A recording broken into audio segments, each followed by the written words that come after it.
Optimism is one of the most beneficial human behaviors, but it can also be one of the most detrimental.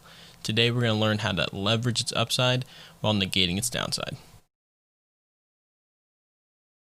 First, let's start off with the definition of optimism bias. It reads, we have this idea that we are more likely to experience positive events, but less likely to experience negative ones.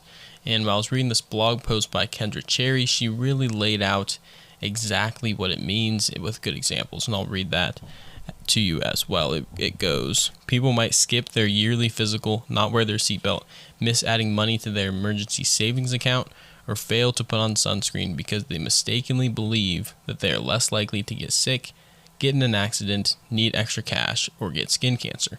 However, one of the most positive aspects of optimism is motivation. If we can go into a business endeavor, for example, with a positive, optimistic attitude, we're much more likely to succeed.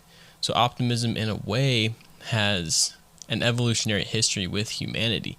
Individuals who have been more optimistic throughout history tend to have been more successful and tend to have survived longer. However, on the other hand, optimism can lead to neglecting risk. We don't think that our business endeavor is going to go bad because we're so optimistic that it will go as planned. And that can be very, very bad, especially if you're pouring in tons of time and money into a big decision that you're about to make.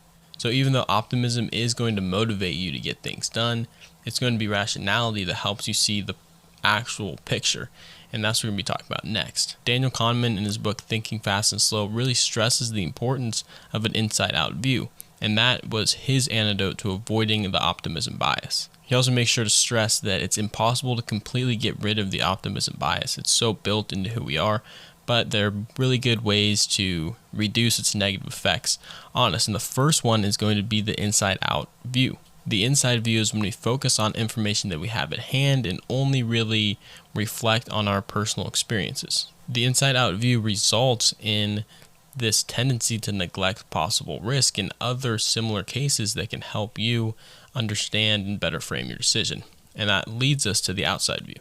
The outside view is predicated on information from similar experiences and statistics that relate to those. This really revolves around differing perspectives on the same situation. You can use the analogy of a window. The outside view is you looking in through the window inside to the house. And the inside view is going to be the individual within the house.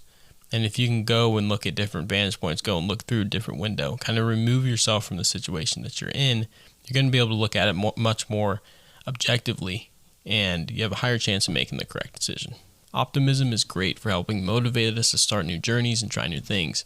However, it's very important that we consider the outside view when we're making an important decision and we're trying to be as rational as possible. For more information on developing rational skills, make sure to subscribe here at Atlas.